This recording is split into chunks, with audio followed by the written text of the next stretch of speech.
Hello everyone, and welcome back to Autonomia, the show where we bring ideas from the libertarian left to everyday people, and foster conversation on what we believe in hopes of proving that we all have far more in common than we are trained to believe. My name is Hayward, and I am your host. As always, our intro and outro music come from a song called A Bigger Cage is Still a Prison by System Failure. If you'd like to look up this song, the band spells System, C-I-S-T-E-M, for political reasons. There's nothing I want more than to sleep under the night sky, hear the animals as they go about their lives, feel the fire warm my body, feel the mud under my toes, but tonight this cell keeps me enclosed.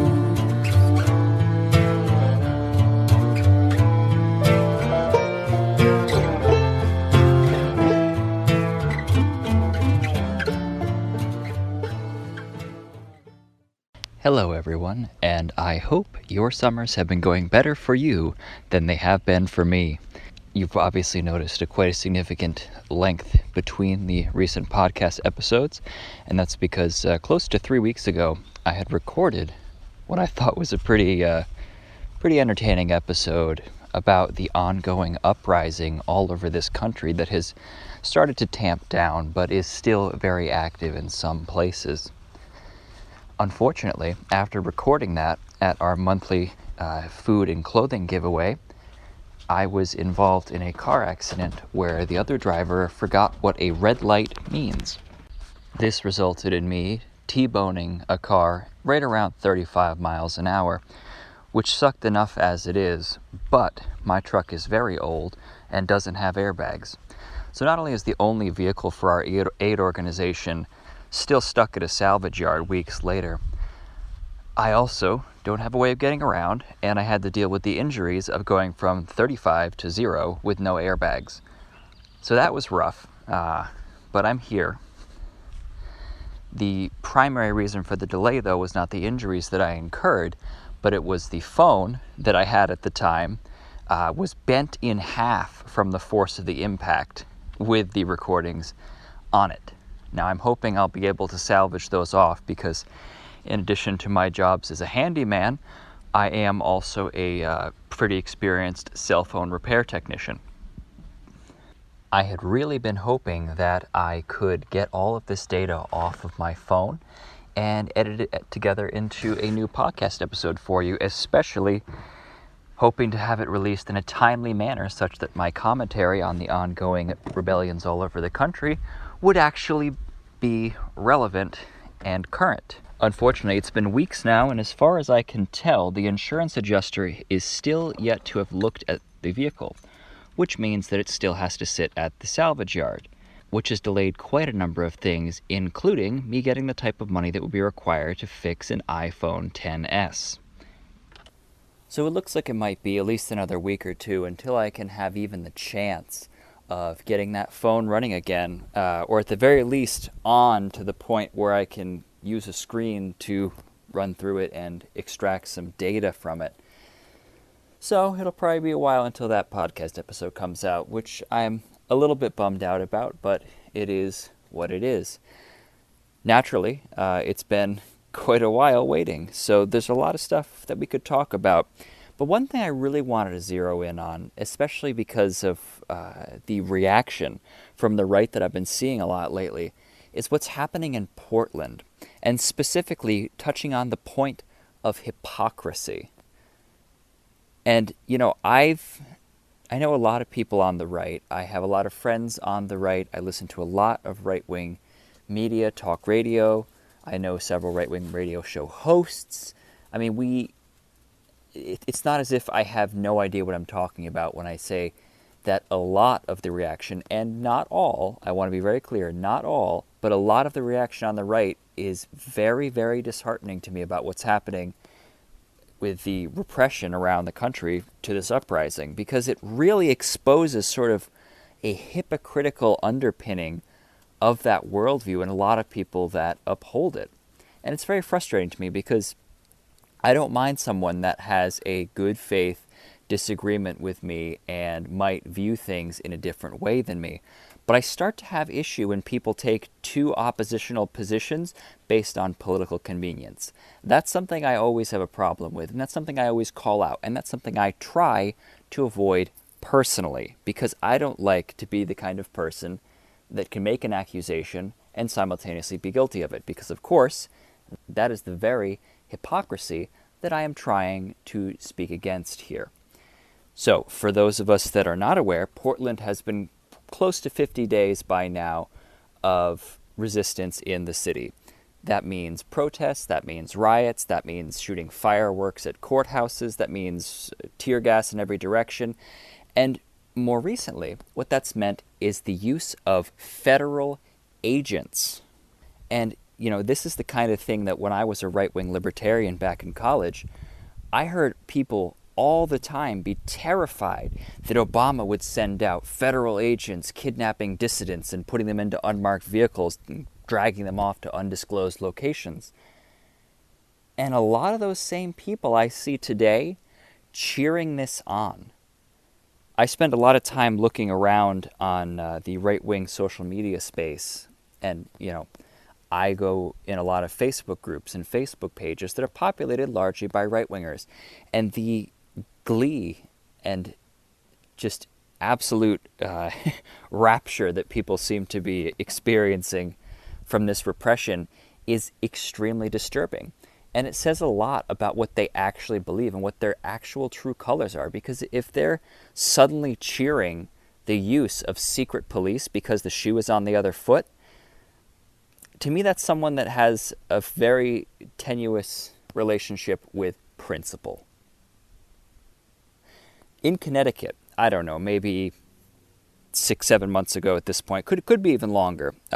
Those that are listening to me from Connecticut might be aware of this. There was a state police or government order toward the state police, something like that, where they wanted to create a new branch of the police to go after specifically right-wing extremism. Now me, as a libertarian leftist, you might think, oh, cool, you know, now, he's going to be so thrilled now that they're going to be going after right-wingers. No, I'm not thrilled about that. Do you know why I'm not thrilled about that?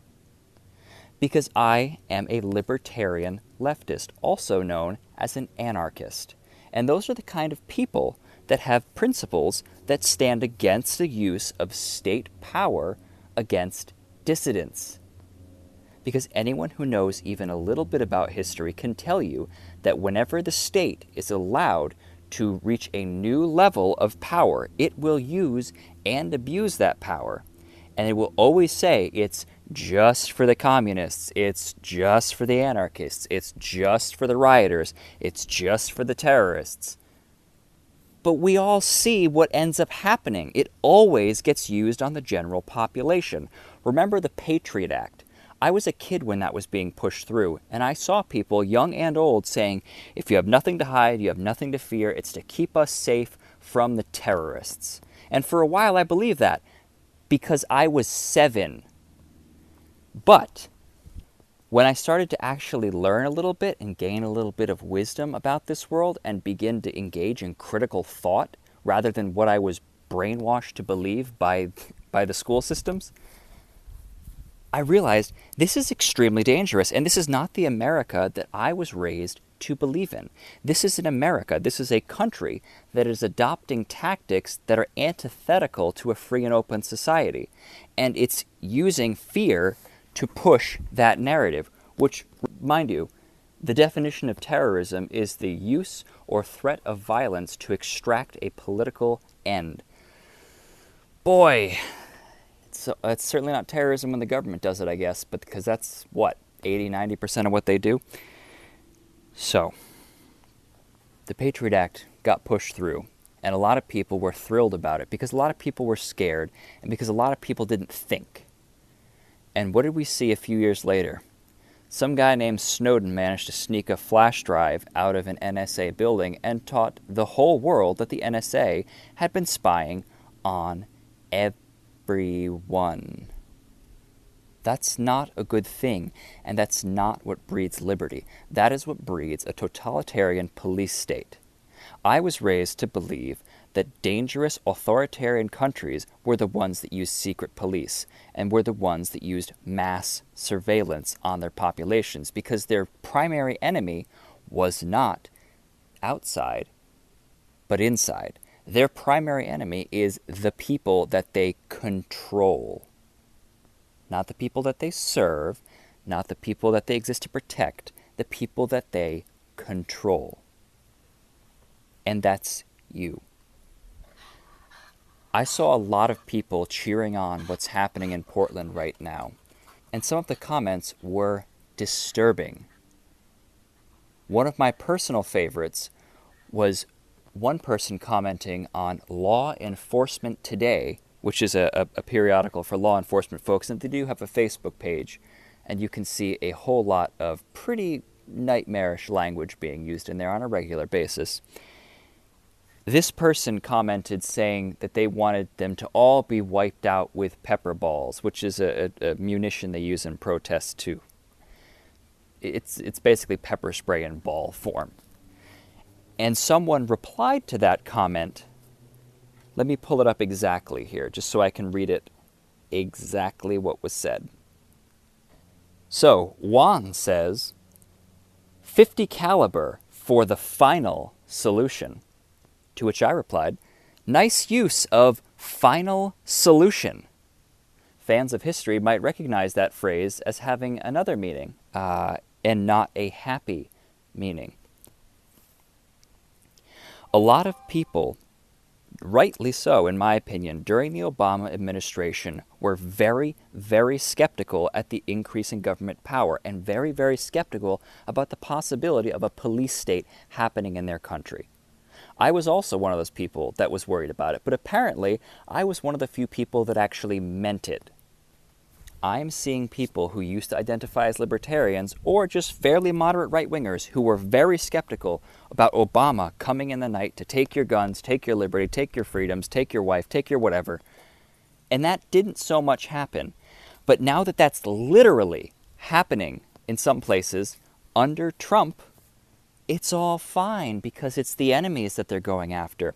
So many people on the right, when Antifa was doing a lot of things which I've called out before about just deplatforming people, saying, hey, you know, first they come after Alex Jones, then they come after Milo Yiannopoulos, then they come after you. They're using that same logic, which was initially intended as a warning about creeping authoritarian government. Those people are seemingly absolutely fine seeing that same force being used on people that they don't agree with, because apparently they forgot that that always comes back to bite you. Every time you allow the government to have more force, more power, more tyrannical might, it eventually comes back to get you. The fact that people aren't concerned about that shows how overwhelmingly naive most people are and how ignorant of history that they are. I don't blame you for having a different opinion than I do. I don't blame you for thinking what I think is crazy. But I don't want you to be taken away by secret police and brought to an undisclosed location after you've been nabbed off the street. That is not the country I want to live in. But that is rapidly the country we are starting to live in now, and that is the country that a lot of people are cheering on with what I see as rabid ignorance. This country was founded with a profound skepticism for the dangerous nature of runaway state power. The trees form a secret green embrace, their arms beckoning to swallow me whole. I want to climb over these rooftops and over these fences and escape to the places none of these guards would go. 'Cause there's nothing I want more than to sleep under the night sky, hear the animals as they go about their lives, feel the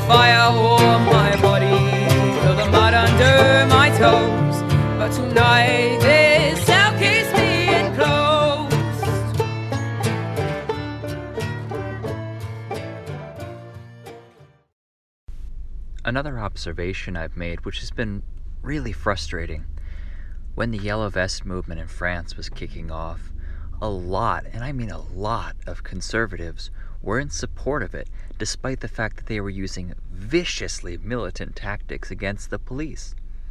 And the Americans were able to understand the obvious truth that the police were acting to enforce government control on an unwilling population, and they supported that population fighting back against those police.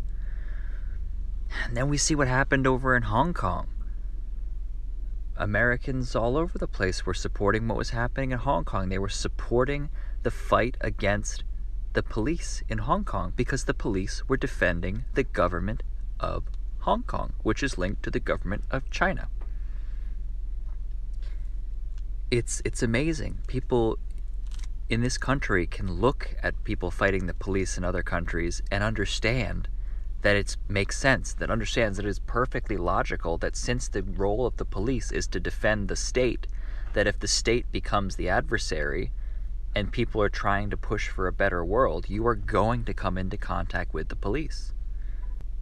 It's like everyone intuitively understands that, but because America is so thoroughly brainwashed by loyalism, that we just say, oh, well, if they're fighting the police here, that can't possibly be a good thing. It has to be a bad thing, because they forget the suffrage movement and the labor movement and the anti-war movement and the environmental movement and a dozen other movements that brought us to a better place, and did so through fighting with the system, and in many times the police that uphold that system. You know, and then people act as if there isn't some sort of parallel between what happens in Hong Kong and what happens here. Probably not a lot of people listening to this right now know that the Hong Kong police and all the brutality that they put out were trained by American law enforcement. It's the same game in just a different place. It's so frustrating to watch people not make these connections because they're so blatantly clear, especially if you've experienced them firsthand. Seems like people just don't get it. Sitting here, I prepare myself for the future, when instead of 1 month, I could be here for years. Would I lose hope? Would I take my life? Or would we find a way to break ourselves out of here? And we're going to talk a little more about hypocrisy now. I was blocked today, which is fine, whatever, I don't mind. But what I was blocked for, I thought was very, very interesting. What I like to do a lot of the times, because I was raised as a patriotic American, is go back to what I was raised with, the theory, the ideas, the principles that are being violated constantly and without any opposition from most folks that claim to hold those principles. I had shared something on Facebook today that talked about a lot of the freedoms and benefits that people around the world enjoy but are not allowed or not available in America. And my comment to that was something to the effect of, my view of American exceptionalism was only able to be held by me because I hadn't seen anything else, because I had no other idea of what could be possible or what I could expect as a human being. I was taught by the system that this is the best we could ever hope for, that we are the best country on the world, whatever that means. You don't investigate the metric by which you decide that. You don't investigate what other options are available. You don't use what we like to call critical thought. And I had said that it was very hard for me to go back to those oversimplified worldviews that many, many people in this country have fostered in them and still hold to this day, when you've seen things that directly clash with the propaganda. And this person, who has been a friend of mine since kindergarten, he said to me, "No one is forcing you to stay here, just saying. That's the benefit of this free society, I should add. You want to leave, stay on the other side where you find life better." We've all seen this argument. We've all seen people say, if you don't like it, leave. We've all seen people say, if you'd rather be somewhere else, don't be here. If you want to change America, get out. That's a very easy thing to say, and that's a very comforting narrative to apply to people who believe the myths of this country still. But what does that serve? It creates an atmosphere in which the government can do whatever the hell it wants to do to you, and if you complain, you are ostracized. Don't you see who that narrative serves? Don't you see what purpose that helps to push? Don't you see how dangerous that is? Do you think our founders said, hey, I guess we'll just leave because we don't like how the British are treating us? No. They said, we live here and we're going to go to war with the biggest empire the world had ever seen because we're not moving anywhere and because we want something better for us and our children. That is the Americanism that I was taught as a child. And that is the Americanism that I heard from a lot of people on the right during the Obama administration. But now that suddenly their guy's in, all of that libertarian anti-government ideology suddenly just vanished because it was now politically convenient for them to do as they had always done and perpetuate the myths of this country. What I said to this guy is what got me blocked. Keith, the tricky thing about that is exactly the thinking of the loyalists. The patriots who founded this country saw a problem, called it out, and fought to change it. Now, people have been taught that patriotism means loyalty to their government and to the institutions rather than a willingness to call out and rise up against those institutions when they fall short of their duty to promote liberty. Ask yourself seriously if you think the founders would approve of the America we have become. And that's a question for you too, listeners. Do you really think the founders would be okay with what's happening right now? Back to the quote. If we really and honestly confront the idea, most people will come to the conclusion that the patriots would have risen up and attacked this government decades ago. But what do we see now? Self-identified patriots personifying the attitudes of the loyalists when they say things like, well, if you don't like it here, leave. This is a philosophical decay that would make the founders and the original patriots weep. The American way is not to just pack up and leave when the government becomes tyrannical. Thomas Jefferson said, when tyranny becomes law, rebellion becomes duty. The Declaration of Independence, in its opening paragraphs, says that it is the right of the people to alter or abolish a government that becomes destructive to the freedom of the people. Anyone with any interest in current events can tell you that we are pretty far down that road already, and resistance is more essential with every passing day. Because with each passing day, creeping authoritarianism gets worse, and the ability to resist it shrinks as the people become ever increasingly disempowered, while the loyalists shout down anyone who dares call out what is plainly obvious. And finally, Keith, I have the ability to move to any country I'd like, but what would that serve? It does nothing to undermine the tyranny most people in this country don't have the wealth to flee. All it is cowardice and escapism. It's also simply laziness to jump in and enjoy the fruits of others' hard-won rights, rather than fight to raise the standard of living in the communities I live in, where people are suffering. I have no loyalty to this government, but I have an immense loyalty to my neighbors and to my community. I am not just going to abandon them because I can leave to greener pastures.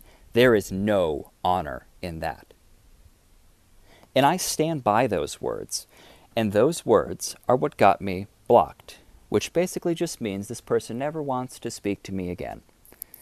And I find it very interesting that a person who seemingly values the principles that founded this country would block someone and push them away forever when all that they have espoused are the principles of this country, including citing people who founded this country.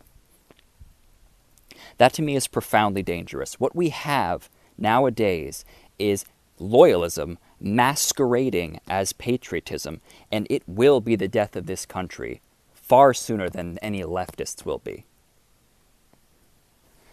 You can't go out cheering for the use of secret police just because they are used on your enemies. You can't turn a blind eye to the use of secret police because it's on your enemies, because it eventually will come for you. It sets a very dangerous precedent, and if you normalize it rather than calling out against it, it will happen again. It will expand. The government will be emboldened because you have given it permission through your silence and complicity. That is disgraceful, and it is un-American. It is not the type of American attitude that I was raised to believe in by Republicans. This is why, in the episode that I'm hoping to release just as soon as I can fix my phone, I said I moved toward the left because the libertarian left engaged with the principles that I was taught to believe in far more seriously than the right ever has or ever will. And I'm sorry to say that because a lot of people that I really care about are on the right. I see a lot of opinions being put out there that don't sound like the America that I was raised to believe in. And that to me is unacceptable. I understand that people are worried about what left politics might be. I get it. They're unfamiliar. They're very strange to a lot of people. I get it. But if your resistance to something that you are against means that you lose who you are in the process, what are you doing? You can't just suddenly take the attack dogs of the state off of their leashes and say, have fun, because I don't like them, because they're my enemies. You've opened a door that you do not want to open. And you might call me silly, you might call me paranoid, but I know history probably better than you do. There's a pretty high chance of that. What I am giving you is a warning. Because like that quote that so many Republicans will repeat constantly because it is an important quote, first they came for the communists, then the trade unionists, then the blah, blah, blah, blah, blah, and then they came for me, but there was no one left to speak out for me. We're quite a few steps in on this. So are you going to do something about it? At the very least, are you going to withdraw your support from it? Or are you going to continue to cheer on the death of the principles of your country? Because if you honestly care about the principles that this country was founded on, you would be against this.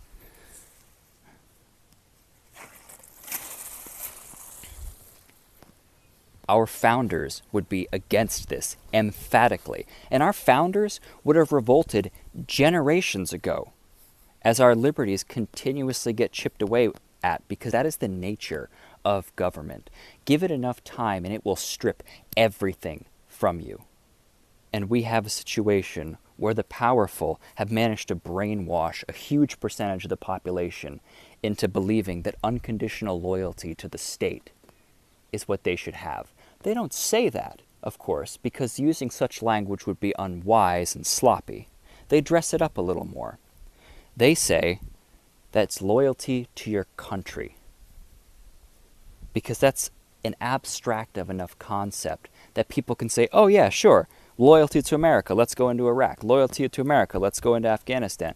Loyalty to America, let's blow $2 trillion on wars that have done almost nothing for us and injured and killed untold numbers of people, including the people that we claim to care about, our veterans.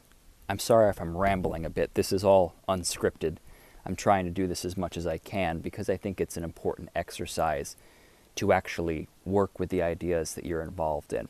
And most of the discussions I have with people are unscripted. So it's very difficult to step away from the temptation in a podcast format to write out and formulate all of my ideas with the type of poetry that I would like to. But I am very frustrated, and that's going to come through. Not all my thoughts are 100% fully organized, and that's going to come through as well. But I'm going to do my best to explain these ideas to you, to explain this perspective to you, because it is not a perspective you hear that often. And I think if we're ever going to pursue truth, then we have to be willing to hear out all perspectives. And I think that we need to reinvestigate the principles of liberty. Because what I've seen a whole lot of the past few years is an extreme divorce from the principles of liberty. It's very disheartening. And I'm not saying that this is unique to Trump. I marched in 2014 against the Obama administration with the explicit demand that he be removed from office. Don't sit here and tell me that I'm going to be a hypocrite because I just want Obama back, I just want Clinton back, I just wish Hillary was in. No. They are my enemies. They are against the principles that I was raised to believe in. They are against the principles that I have studied independently and have verified match with my personal values. The amount of hypocrisy and selective outrage out there is insane to me. If Obama were doing this type of thing to conservatives rather than Trump doing this type of thing to leftists, and mind you, a lot of just people who are just there at a protest, not just leftists, you folks would be losing your damn minds, and rightfully so. I'd be just as pissed off, because unlike a lot of people out there, I go off of principles rather than political convenience. All these people out here stockpiling weapons and ammunition, thinking that one day the UN's going to come after them, or one day the government's going to come after them, and they're going to stand up so they can fight for liberty against rising tyranny. But when tyranny literally happens in front of them, those people are usually pretty silent. Those people just sit by the wayside as the country slips into oblivion. What are you fighting for? What are you stockpiling weapons for when your country around you is disintegrating into a police state? What are you fighting for when the government watches everything that you do? What are you fighting for when corporations all over the world poison your resources and spit in your eye? What are you doing? I've said this before, and I'll probably say it quite a few more times, and I hope it doesn't make you folks shut the podcast off if you haven't already. It is my opinion that many of the conservative worldviews only hold up if you have a very insulated perspective of what the world is like. If you don't have any experience on what things are possible, you will fall for any sort of narrative the state is trying to push on you. And that's what I see constantly. 10 years ago, if people had said to me something to the effect of, oh, yeah, no, they're setting up some kind of autonomous zone with no police, I'd say, oh, it's going to be an absolute nightmare. The people will run wild and kill each other. And then I lived in several autonomous zones without police, all over the world.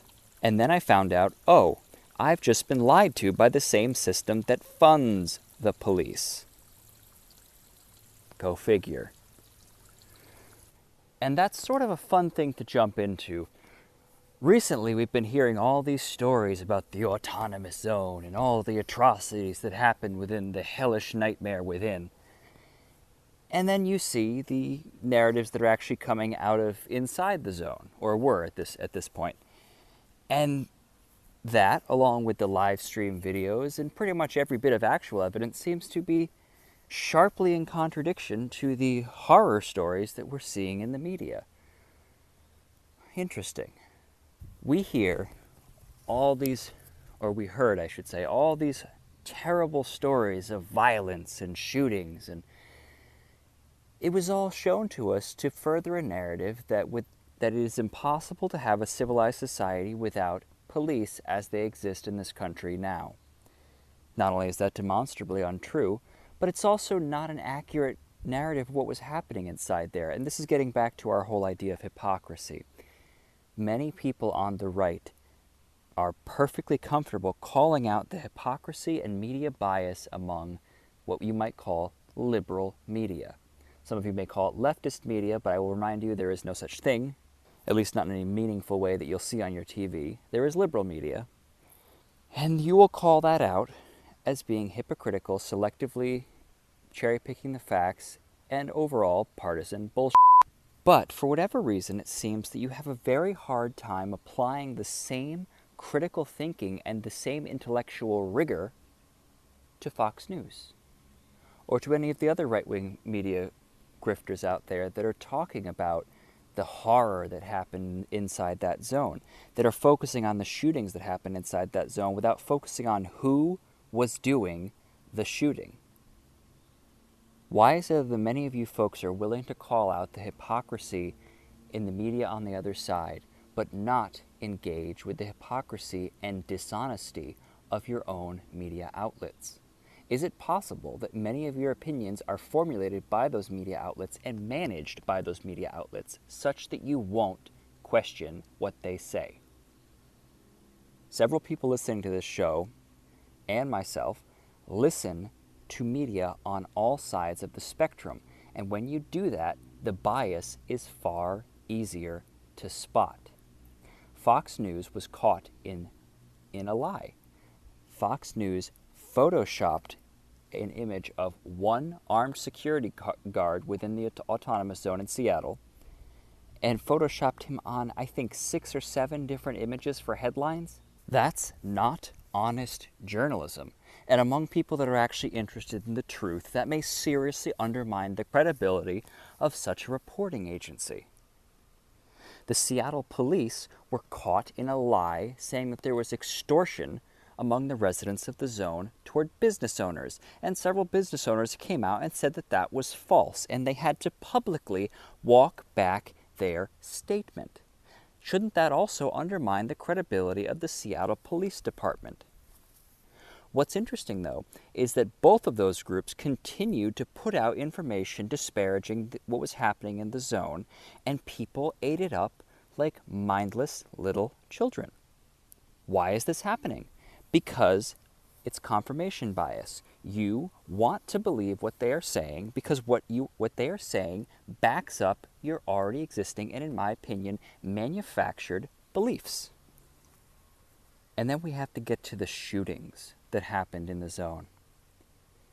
Every single dishonest and unscrupulous and also just ignorant person on the right would talk about this and say, this proves that without police it would be absolute chaos and these people can't govern themselves and they're just a bunch of violent lunatics murdering each other.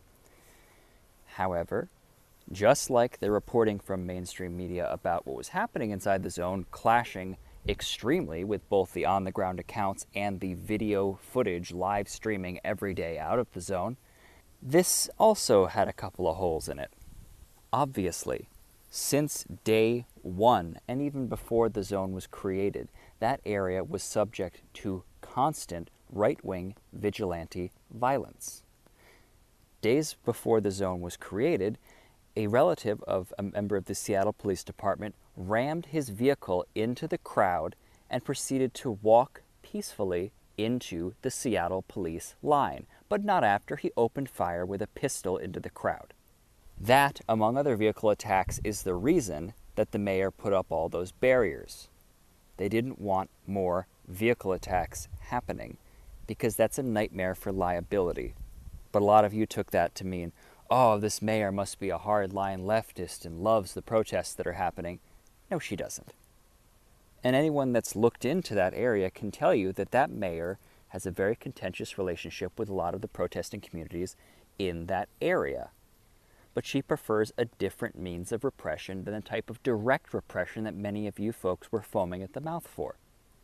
The victims of those shootings were, as many other people were in that area, victims of loyalist vigilante attacks, because any project at liberation will be subject to attack from loyalist forces, both official and unofficial. There are many instances where you have video of local far-right gangs and militias coming into the zone to stir up trouble and attack people. Because what are they trying to do? Probably the same thing that those media outlets are trying to do. Do anything they can to undermine, discredit, and disrupt a project at liberation, or at the very least, a project that is vastly outside of the standard purview of mainstream American politics and living. The people that were shot, the ones that survived, claim that they were victims of racial attacks, and that fits very neatly within the already established pattern of vigilante violence from outside the zone coming in to cause trouble, and you folks ate it up. Why are you folks magical sleuths when it comes to finding screw-ups and falsehoods in liberal media? But you'll ignore glaring and grotesque errors like this and be fooled and used to promote a narrative that just isn't true. What are you doing? And now you have people that were cheering the zone coming down, wanting people to be killed inside the zone, wanting the people that decided that their neighborhood was sick of being attacked and under siege by police, wanting them to be put in prison. You people have believed and continue to believe so many things that are demonstrably false, and that belief serves something that I don't believe you would support. When you are directly confronted with instances of you having been lied to by the authorities and by the media, you have to ask yourself, or at least if you are truly devoted to finding something that is real, you have to ask yourself, what else have you been lied to about? What else is wrong? That's what I asked myself when I started to find out how much nonsense we're taught. What kind of silliness and acceptance of tyranny is promoted as truth and patriotism? I think a lot of us could use to do that too. What else have you been lied to about? Another instance of hypocrisy that I found absolutely gut-bustingly hilarious and disappointing. On a radio show that I enjoy listening to, one of the radio guests, who is among the most popular all week, was talking about the Boston Massacre. History buffs might remember that as the time where a dispute between a young boy and a British soldier got heated and more heated and more heated, to the point where dozens and dozens of Americans were yelling and screaming at the Redcoats, who were the law enforcement officers of the day.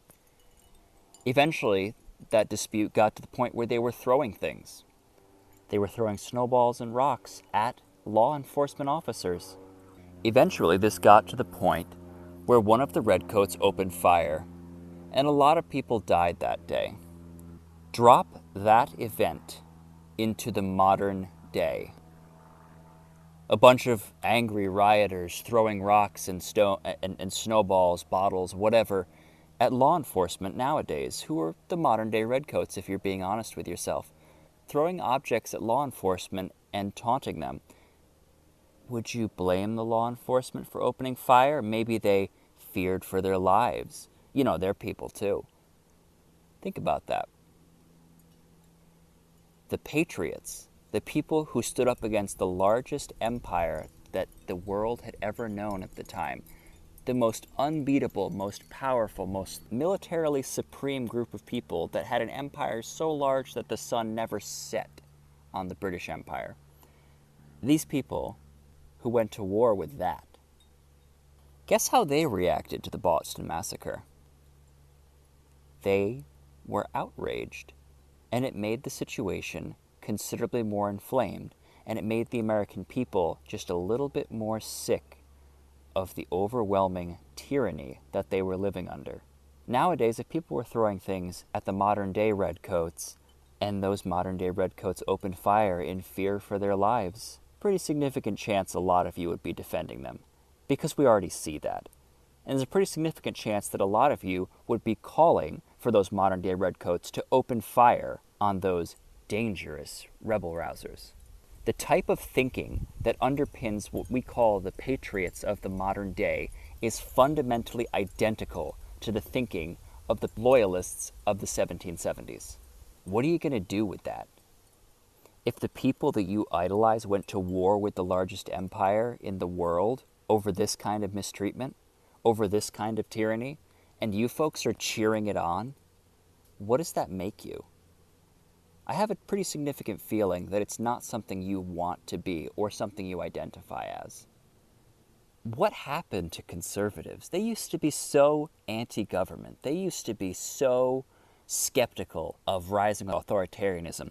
They used to be so hyper-vigilant about us slipping into a police state, and now so many of them are cheering it on.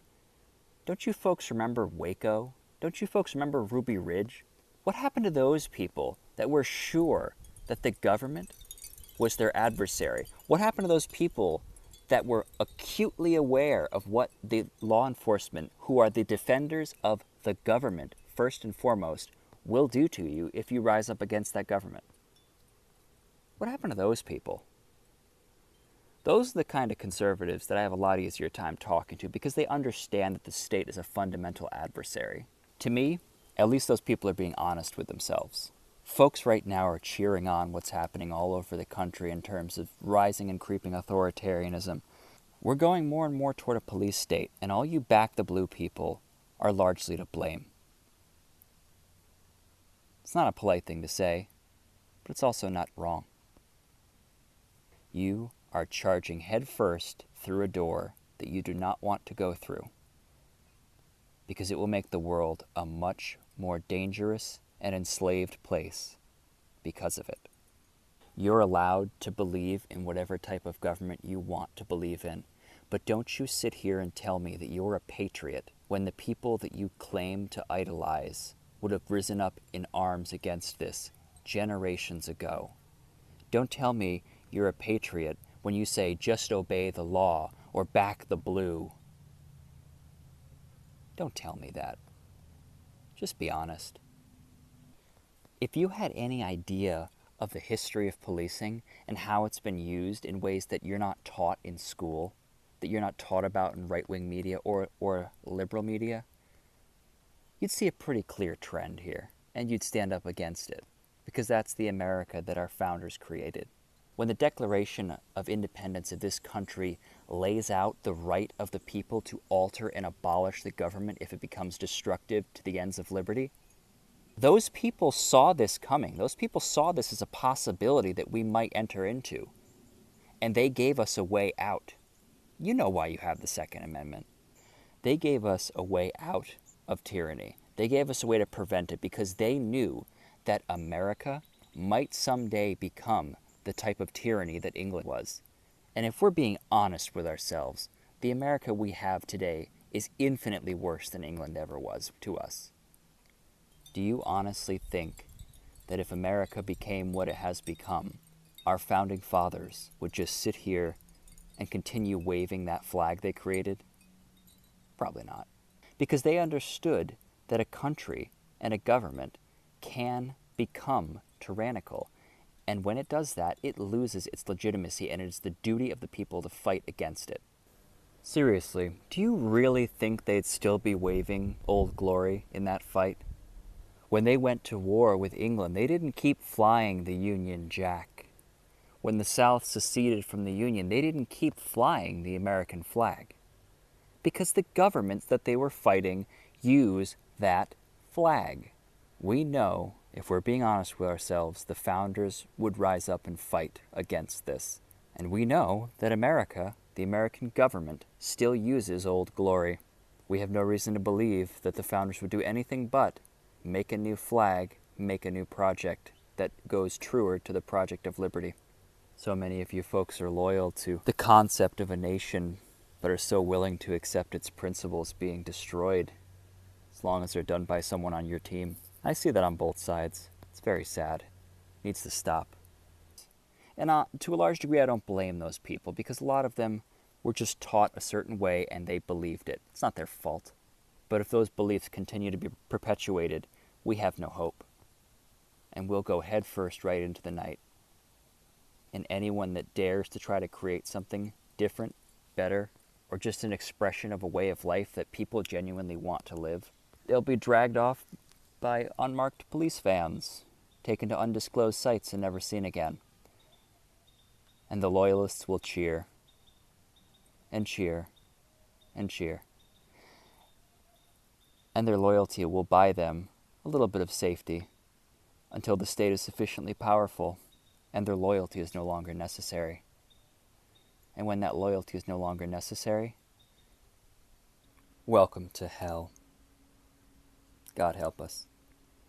'Cause there's nothing I want more than to sleep under the night sky. The animals as they go about their lives.